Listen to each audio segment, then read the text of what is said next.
Good day, Crime Talk aficionados. This is ScottReisch. Today we're going to talk about the Mr. Frazee case currently pending in Teller County, Colorado, regarding the death of Kelsey Berreth. Let's talk about it.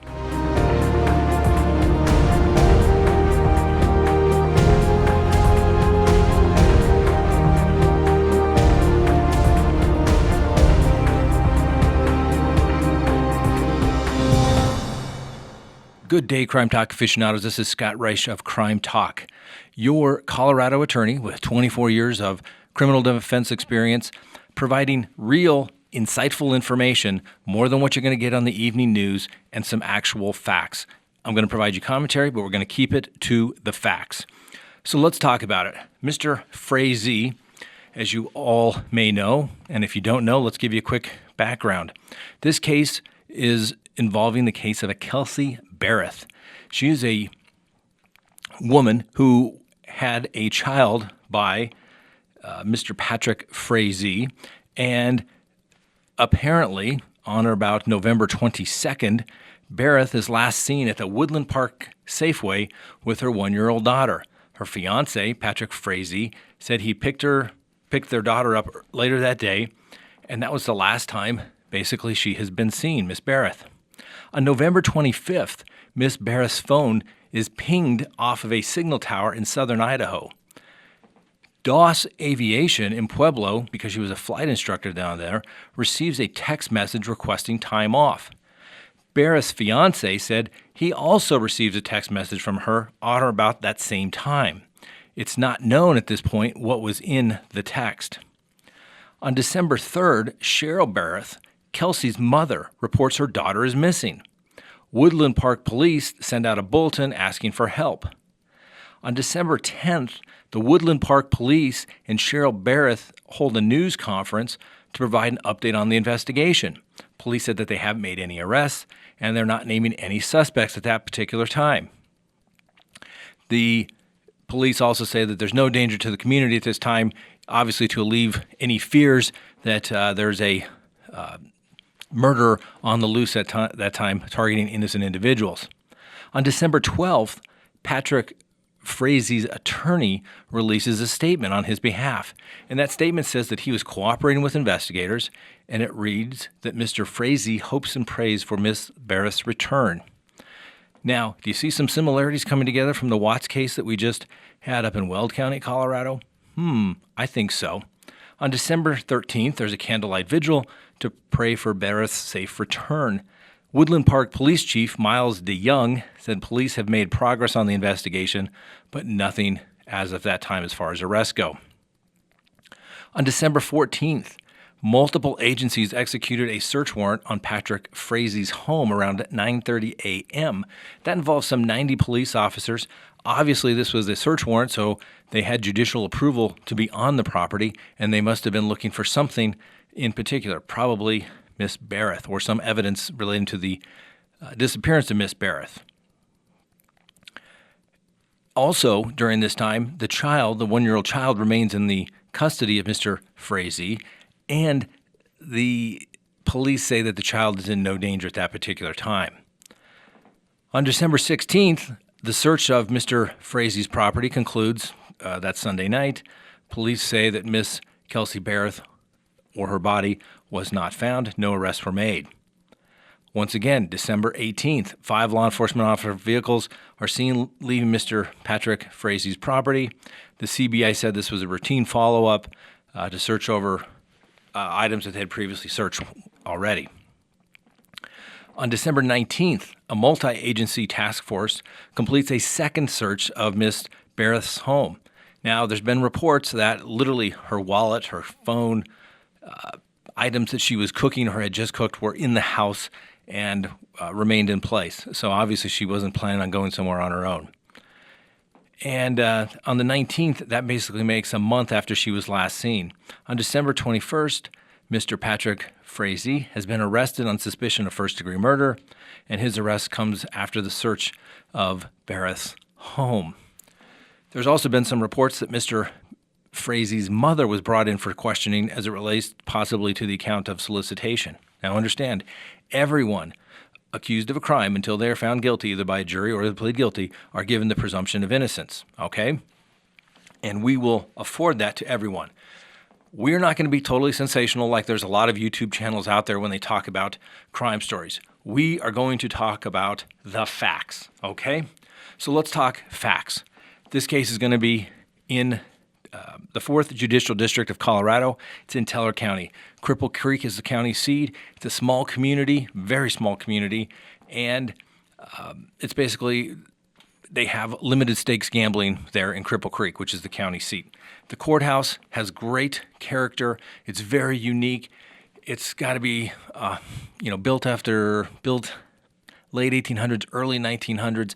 It's got really cool old wood floors, wood juror seats in the jury box. It just has a lot of character. It's not like these courthouses today where they're all the same cookie cutter.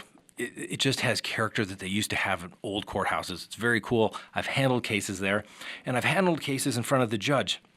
The judge is the Honorable Linda Margaret Billings Vela. And let me tell you, my experience with her is this woman is no nonsense. She doesn't play around for either side. Her job is simply there to call balls and strikes.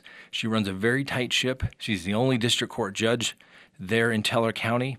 And Teller County also encompasses part of the DA's office comes from El Paso. El Paso County, that whole judicial district includes El Paso and Teller County. So the district attorneys are coming out of El Paso, but they're assigned up to Teller County. So the judge, she's very good. I was looking at her ratings on review. She was up for retention in 2018. And not only did attorneys, but the public gave her very high reviews when it came to her case management, application of knowledge and law, communications, diligence, demeanor, and fairness. Okay? She is a straight shooter. Like I said, my experience in front of her briefly several years ago when I handled a case down there was no nonsense. She expected you on time, she expected you prepared, and she expected your client there on time. She doesn't tolerate nonsense from anyone, okay? So that's good. We have a good judge. That means both sides will get a fair determination in this particular case, all right? Now, a couple of things have taken place in the court filings in this particular matter. The defense has filed several filings in this particular case. A lot of them are very routine. The first one is motion for preservation and production of law enforcement notes, recordings, and other evidence. Standard procedure in this particular case. In every case, the government needs to record or save any recordings and anything that are done in this particular case. Most attorneys will ask for, particularly in a serious case such as murder, that the notes be saved as well. And in the response, basically the government says, yeah, we're going to do all this stuff anyway because we're required to do so under law, but you're also asking for emails and things of that nature, and we think that's too burdensome. The judge has yet to rule on this, but it's very standard motion at this particular time. So that's not particularly surprising. The next notice is basically a notice of representation and demand for notice of any non-testimonial identification procedure sought pursuant to CRIM Rules of Procedure 41.1. Basically what that's asking for is that if the government intends to obtain any non-testimonial identification, saliva for DNA, fingerprints, handwriting exemplars, anything along those lines which require a Rule 41.1 motion, the Public Defender's Office wants to be notified of it so they can either object for the record, maybe have a basis to object. Normally there's not much basis to object on that. And then third is to have their investigator or their attorneys present to make sure that no questioning or anything takes place. The third motion for preservation of physical evidence. And basically what this is asking is that the defendant will make an independent evaluation of such time which are possible material evidence and potentially exculpatory in this case, in which the defense may wish to have tested. If the prosecution will be conducting tests of any evidence that may be consumptive or destructive, the defense may wish to have an expert present. And the reason why that is significant is that is the only order that the judge has ruled on as it relates to these particular motions. On 12/21 of 18, Judge Linda Billings Vela granted that motion, which basically says that, hey, if there's any consumptive testing, if you're going to do tests and the defense can't have a reasonable opportunity to test that same evidence, then you will need to make sure that it's available. The court knows about it so the defense can be available for that as well. So that's the preservation of physical evidence. The other motion filed by the defense is notice of invocation of all statutory case law and constitutional privileges, basically saying that any rights that Mr. Frazee has regarding this particular case, they want to be notified it. They're revoking any waivers that may have taken place, and that they need to be notified of anything regarding any documents that anyone from the district attorney's office is attempting to make. The other motion is motion to limit pretrial publicity. And basically what it's saying is that this matter has received substantial pretrial publicity and that Mr. Frazee is guaranteed the right to a trial by juries who are fair and impartial. And it goes on to cite various case law regarding the massive pre-indictment and pre-negative trial publicity, and an order is necessary to help preserve and protect to the extent that is possible at this stage of the proceedings. And Mr. Frazee's right to trial by jury and right to trial by a fair and impartial jury could be prejudiced if this motion is not granted. And basically what that's asking for is the police, the police and the district attorney's office basically not to be able to disclose what's taking place on this particular case. All right, a lot of it's going to be public knowledge. The judge is going to be very hard pressed to not grant, the judge is going to be very hard pressed to grant this motion. Okay, obviously there are other concerns here. Public freedom of the press. The public has a right to know. These are governmental proceedings that shouldn't take place in some back room. And so it's going to be highly unlikely that the judge is going to do this unless one side goes out there and just makes outrageous statements along the way. I don't see that happening. I filed this motion similar times in very high-profile cases, and the reality of it is it's just very, very difficult to do.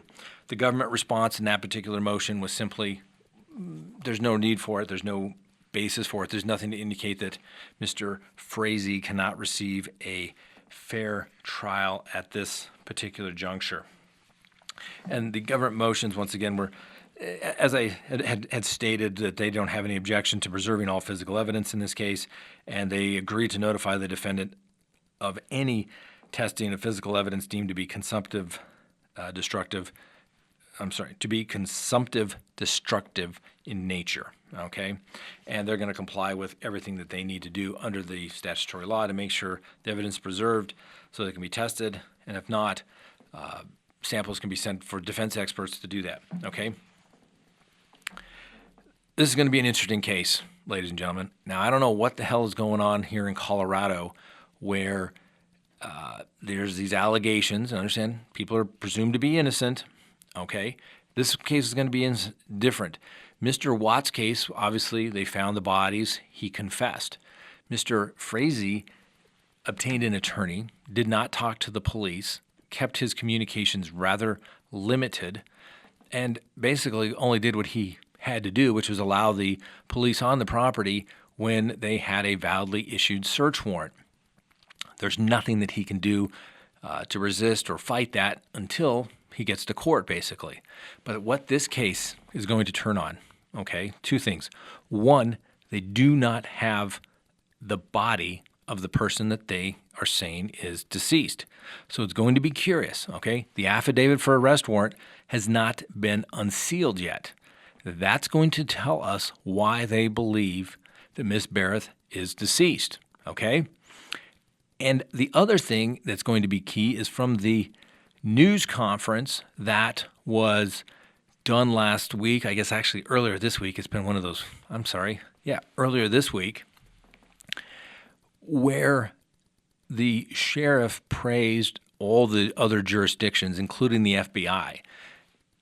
And I believe what this case is going to turn on not only is the lack of the body at this particular time as to Miss Berreth, but it's going to be cell phone technology. what did the police find on those cell phones? What information do they have to say that Ms. Berreth is actually deceased? Why the solicitation? And then why was the ping in Idaho? Okay, I've said this numerous times when we broadcast on this channel. The amount of information that can be retrieved from a cell phone is absolutely incredible. And we're not talking about what's on it, okay? If people have text messages and they're saved, they're there. Can they be deleted? Yes. Can they be saved in the cloud? Yes. It depends on what's actually on the phone, okay? If they're not saved to the cloud, it's what's on the phone. If they've been deleted, they may not be able to get that. But the data between cell phones will show literally where they were when the text messages were sent and received, and who responded. If there are phone calls, who initiated the call. It can show movement quite easily as it's passed along the tower, the cell phone tower data information. This stuff is so common these days in criminal cases. Why anyone would take a phone with them if they thought they were going to do anything illegal is beyond me these days. It is simply crazy. So I'm going to be curious to see if Miss Berreth's phone gets a ping from Idaho, and if Mr. Frazee's phone gets one in Idaho as well. I don't know if that's for sure. I can't say that that's happened. Just me speculating here, all right? But I'm going to tell you it's speculation. We don't know, but we're going to find out about it, okay? The truth will come out. I have always said the adversarial process in litigation is the greatest truth-seeking tool ever invented. That and cross-examination, okay? Cross-examination, greatest truth-seeking tool. Only found the Confrontation Clause of the United States Constitution. All right, if we did not have that, we would have bureaucrats, police officers making decisions based upon what they think. But there's something about people getting on a witness stand, being subject to cross-examination, taking an oath to swear and affirm under the pains and penalty of perjury that what they're about to say is the truth. There's something about that. Some people get up there and lie. I've seen it. I believe that they're absolutely lying through the truth.